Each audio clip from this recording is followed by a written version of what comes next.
Hello everyone, কেমন আছো সবাই? আর আজ আমি আবার হাজির হয়েছি এক নতুন ডঙ্গুয়া নিয়ে, যার নাম বিয়ন্ড টাইম গেজ।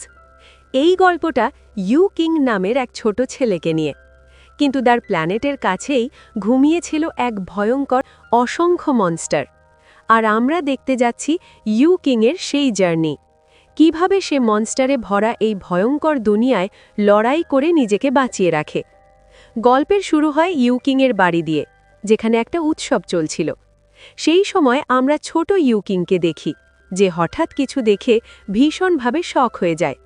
এরপর আকাশের দিকে ক্যামেরা যায়, আর সেখানে আমরা দেখি আকাশের ভেতর এক বিশাল চোখ। এই চোখটাই ছিল সেই গডের শুধু চোখই এতটা শক্তিশালী ছিল যে চারপাশের সব কিছু ধ্বংস হতে শুরু করে। মানুষ ছাইয়ে পরিণত হচ্ছিল, আর ইউকিংয়ের বাড়িটাও ভয়ানকভাবে ধ্বংস হয়ে যাচ্ছিল। ছোট ইউকিং কিছুই বুঝতে পারছিল না তার চারপাশে কি ঘটছে। কয়েক মুহূর্তের মধ্যেই পুরো জায়গাটা শেষ হয়ে যায়। এরপর গল্প চলে যায় 7 বছর পরে। আমরা দেখি টাইগো সিটির দৃশ্য। এই জায়গাটা দেখে মনে হচ্ছিল এখানে ভয়ানক ধ্বংস নেমে এসেছে। গডের এনার্জির কারণে জন্ম নিয়েছে ছোট বড় অসংখ্য মনস্টার। ঠিক তখনই সেখানে আসে এক বিশাল উড়ন্ত মনস্টার। লুকিয়ে লুকিয়ে সেটা দেখছিল ইউকিং, যে এখন অনেক বড় হয়ে গেছে। ইউকিংয়ের অবস্থা এতটাই খারাপ ছিল যে পাশে হাঁটতে থাকা বিচ্ছুও তুলে খেয়ে নেয়। তার চোখের উপর পোকা হেঁটে বেড়াচ্ছিল, তবুও সে নড়ছিল না। মনস্টারটা যখন মৃত মানুষের দেহ খেতে শুরু করে, তখনই ইউকিং ঝাঁপিয়ে পড়ে, আর এক ঝটকায় মনস্টারটাকে মেরে ফেলে।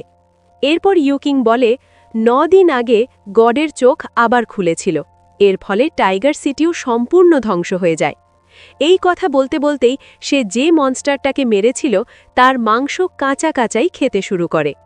ইউকিং ব্যাখ্যা করে যে গডের এই শক্তিকে সে এলিয়েন এনার্জি বলে।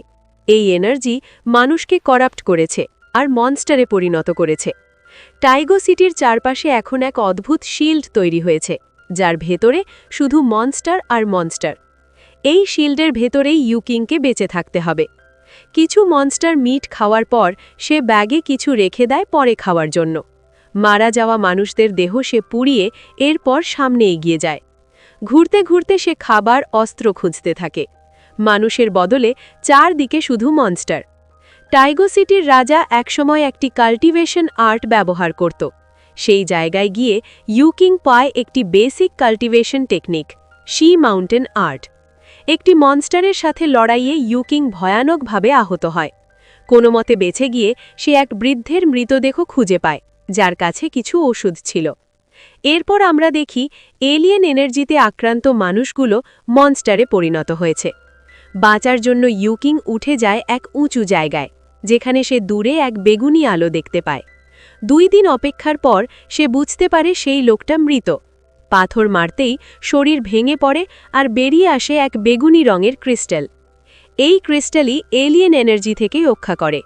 ক্রিস্টাল দিয়ে আহত কাক সারিয়ে ইউকিং নিশ্চিত হয় এর শক্তি সম্পর্কে। এই মূল্যবান ট্রেজারকে লুকাতে সে নিজের শরীরের ভেতর ঢুকিয়ে দেয়। এর ফলে তার শরীর বদলাতে শুরু করে।